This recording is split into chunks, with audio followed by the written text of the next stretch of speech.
Remember what I told you, right? Yeah, What I said? it's called man business. What looked like a simple Versus negotiation was actually the first crack in a much deeper fault line. On the surface, this was just two rap titans discussing a possible stage battle during the pandemic-era Versus wave created by Swizz Beatz and Timbaland. But beneath that, it was about hierarchy. According to T.I, the conversation happened face-to-face in Los Angeles. Strategy was discussed. Rollout timing was mapped. He would announce. 50 would confirm. Clean execution. Now critics will argue nothing is official until contracts are signed, and that 50 had every right to change his mind. Fair. But psychologically, this resonated because it wasn't framed as a change of mind. It felt like a public denial of a private agreement. And in a culture built on authenticity versus manufactured moves, that perception hits harder than the truth. This wasn't about music yet. It was about respect currency. And once that currency gets questioned, everything becomes combustible. Me and it talk back there, bro. Yeah, I ain't just called it the blue. T.I didn't whisper the story once and move on. He laid it out platform after platform, most notably on $1 Million Worth of Game, explaining how he would go first, set the temperature, stir the culture, and then 50 would follow. That detail matters. Because strategically, going first carries risk. You expose yourself. You initiate momentum. Based on entertainment rollout patterns, whoever controls the first narrative often frames public perception. So when 50 allegedly distanced himself after T.I spoke publicly, the optics shifted from battle declined to plan disrupted. At a human level, that lands as betrayal. Whether intentional or not, the damage wasn't about the battle. It was about credibility. I said, what you think about this? Like, you want to do that? I said, yes. Then came the line that changed the tone entirely. I don't respect it. In hip-hop, that's not commentary. That's a red flag in the sand. Historically, 50 Cent's blueprint, from his war with Ja Rule to his prolonged conflict with Rick Ross, follows a predictable escalation model. Someone questions him. He doesn't just respond. He destabilizes. Data from 2 decades of rap media cycles shows a consistent pattern. 50 reframes conflicts from lyrical disputes into psychological warfare. So when T.I publicly questioned respect, there was a 0% chance silence was coming next. This wasn't a disagreement anymore. It was a challenge to status.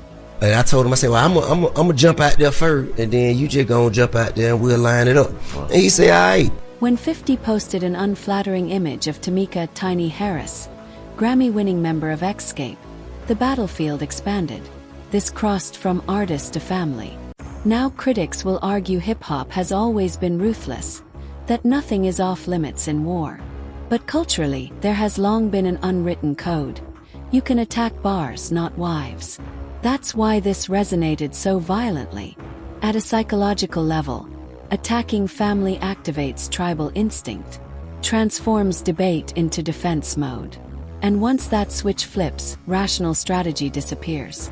And when I jump out there, like he ain't know what's going on. Then King Harris detonated the moment.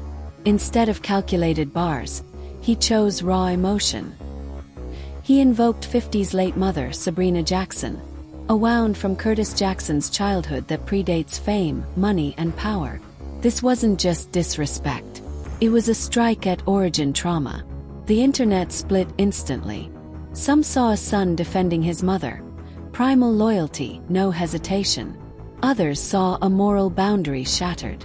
Based on viral outrage patterns, the fastest spreading content is emotional extremity tied to personal grief. That's exactly what this became. Not a rap beef, a grief spectacle. Then that's what it was about. I don't even want to, man, cause now I question your care. And here's where 50 did something colder than rage. He didn't scream. He didn't threaten. He laughed. Meme. A simple "oh." Then he weaponized technology, deep-faking himself into a scene from ATL, a movie starring T.I, delivering a forward message. Grown man business. Strategically, that was surgical. He reframed King as a child trespassing into adult territory. Critics will say using AI in personal feuds is dangerous and normalizes digital manipulation. They're not wrong. But from a power standpoint, 50 shifted the frame. He made the conflict asymmetrical. And in asymmetrical warfare, control beats volume. I don't want to stand on stage with him. I have no interest in standing on stage with that. T.I. answered the only way a veteran MC knows how. With a record. War. Bars aimed at character, legacy, history. And here's the uncomfortable truth. In today's algorithm economy, lyrical precision rarely outperforms meme virality. The culture has shifted. According to engagement trends across hip-hop conflicts, moments now overshadow music. Attention is the trophy. And 50 understands that better than almost anyone in the industry. This isn't about who raps better anymore. It's about who manipulates narrative velocity. I don't respect it. What started as a simmering rap feud between two of hip-hop's heaviest hitters didn't just escalate. It detonated into a full-blown generational war. And the shockwaves went far beyond music. When 50 Cent posted that unflattering photo of Tamika "Tiny" Harris, Grammy-winning member of Escape and T.I.'s wife, it was more than trolling. It was a signal. The battlefield now included family, legacy, and personal history. And that's what made this moment so combustible. Psychologically, attacking someone's family flips the human brain into defense mode. You don't respond with calm reasoning, you respond with instinct, rage, loyalty. And that's exactly what happened when King Harris, born into fame and raised in front of the camera, went live on Instagram. He didn't just defend his mother. He went for the deepest wound in 50 Cent's life, invoking the memory of Sabrina Jackson, who tragically passed when Curtis was only 8. The intensity of that act, the rawness, the audacity, sent the internet into a frenzy. Clips went viral instantly. Millions watched, paused, replayed, debated. Some said King was justified, a son riding for his mother. Others said he'd crossed a line that should never, ever be touched.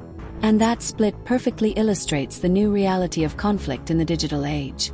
Outrage spreads faster than understanding, emotion overwhelms nuance, and perception becomes power. But 50 Cent didn't panic. He didn't shout into a camera or record a long emotional rant. He did what he's done for over 25 years, weaponized the optics, reframed the battlefield, and delivered a message colder than anger. A simple meme, a laughing Pepe the Frog. Then an AI-edited deepfake, inserting himself into T.I.'s 2006 film ATL, delivering 4 words that carried decades of authority. Grown man business. Every element was deliberate. Every move shifted perception. The underlying message was clear. You're out of your league, stay in your lane, and don't mistake emotion for control. Critics will call it creepy, over the top, even unethical. They're right. But from a power perspective, it was genius. A masterclass in narrative dominance. T.I., meanwhile, responded with the only tool a veteran MC has. The pen. He dropped the record War, aimed at 50's character, his history, and his reputation. That contrast, viral spectacle versus measured craft, defines the battlefield of modern celebrity conflict. And here's the broader truth. This isn't just a rap feud anymore.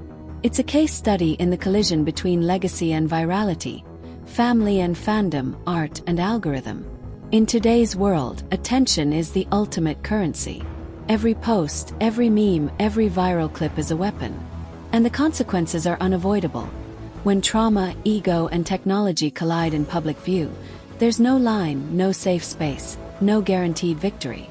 The question that lingers after all this, in a landscape where outrage drives influence and spectacle outweighs substance, who is really winning? The artist or the machine feeding on the chaos? That's where the story gets uncomfortable. Ross and 50, right? Ross is not, they got a beef because 50 didn't say what up to him. That's just a New York thing. By the time T.I. stepped into the comments and publicly backed his son, this stopped being a dispute and became a united front. His message wasn't loud, it was deliberate. He reinforced loyalty, fatherhood, legacy. Then he did what seasoned generals do when diplomacy fails. He went to the booth and dropped War. Lyrically sharp, direct, controlled aggression. And here's what matters. This wasn't emotional chaos. This was calculated retaliation. Now critics will argue that dropping a diss in today's meme-driven culture doesn't carry the same weight it did in the early 2000s. That attention now favors spectacle over substance. They're not wrong. Data from recent rap conflicts shows tracks trend briefly, moments trend longer. But psychologically, bars still matter to core hip-hop audiences because they represent authenticity. Music is legacy. Memes are temporary. T.I wasn't just responding. He was signaling that this was still hip-hop at its core. And that contrast, lyrical discipline versus digital trolling, defined the battlefield.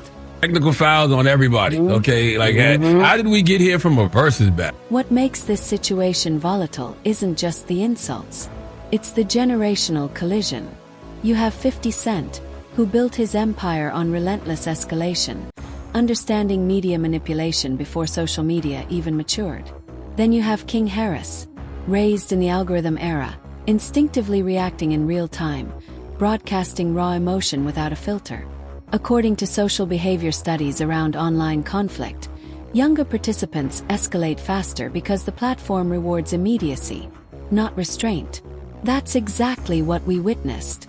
This resonates because it reflects a broader shift. Patience versus impulse, chess versus livestream checkers. And when those styles collide, chaos follows. We just wanted 20 songs versus 20 songs. Now we got people, being called federal informants. Now here's the cold, analytical layer no one wants to say out loud. 50 thrives in moral gray zones. He doesn't need public approval.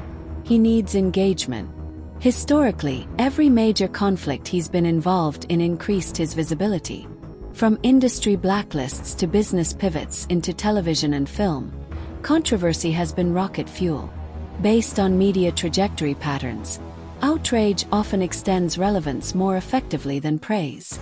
So when he posted that AI-edited clip from ATL, it wasn't random trolling. It was brand reinforcement.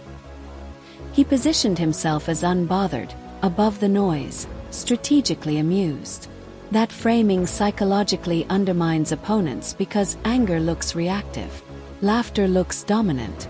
And people's wives and mothers being insulted. Like, how did all this escalate so quick? But let's challenge the narrative for a moment. Some will argue that 50 escalated first by posting Tiny's image, that he deliberately crossed the family line knowing it would provoke an emotional response, that this wasn't defense, it was bait. And from a strategic standpoint, that's plausible. In power dynamics, forcing your opponent into emotional overdrive often creates mistakes. King's explosive response, especially invoking a deceased parent, shifted public sympathy in unpredictable ways. This is how wars spiral, not through ideology, but through ego collisions amplified by millions of spectators. What's up, man?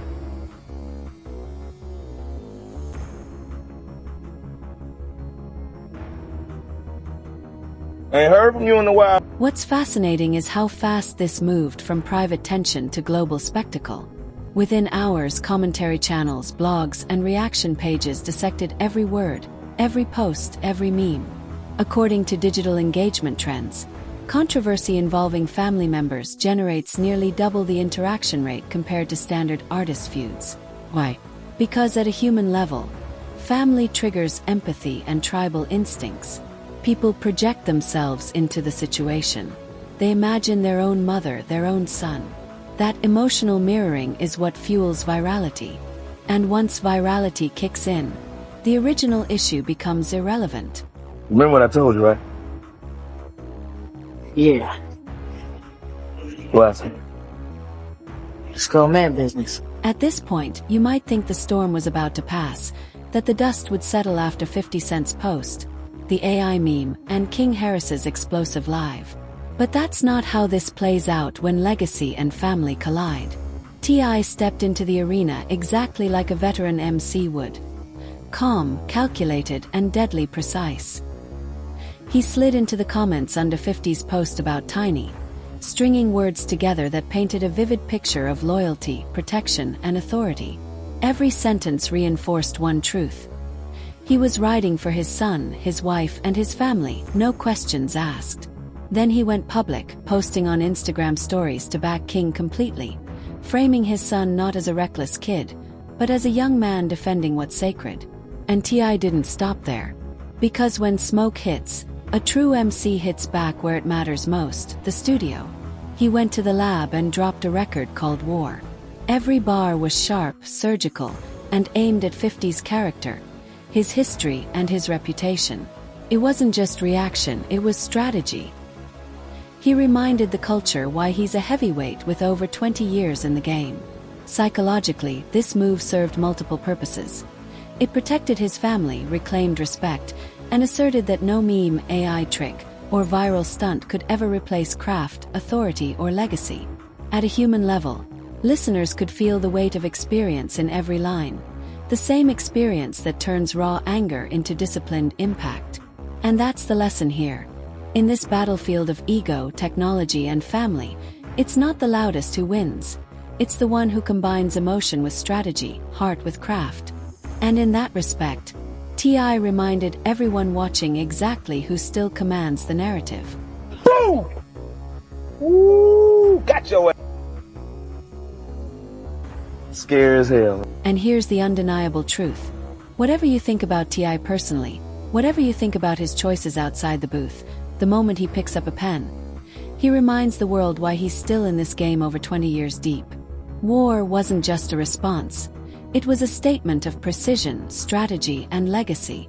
Critics will argue that in the age of memes, AI deepfakes, and viral outrage, records don't move culture the way they used to. That's partially true. But at a human level, this lands because listeners feel authenticity. They feel craft. T.I. delivered bars that hit on multiple levels. He defended family, reclaimed respect, and reminded everyone that while algorithms amplify chaos, real artistry still cuts through. Psychologically, the clash between 50's calculated trolling and T.I.'s measured lyrical strike illustrates the tension between spectacle and substance, between immediate viral dominance and enduring cultural weight. The takeaway: no matter how fast the internet spins, there's a level of craft, respect, and strategy that still commands attention. And in this war, every move, meme, AI clip, or diss track becomes part of a larger narrative that will define legacy long after the likes and shares fade. So the real question is, who's actually winning in a battlefield where everything is content and everything is warfare? Folks just didn't care for whatever reason, but Dime Trap and the Libra and Us or Else and Trouble Man, Heavy as the Head, all those were dope out.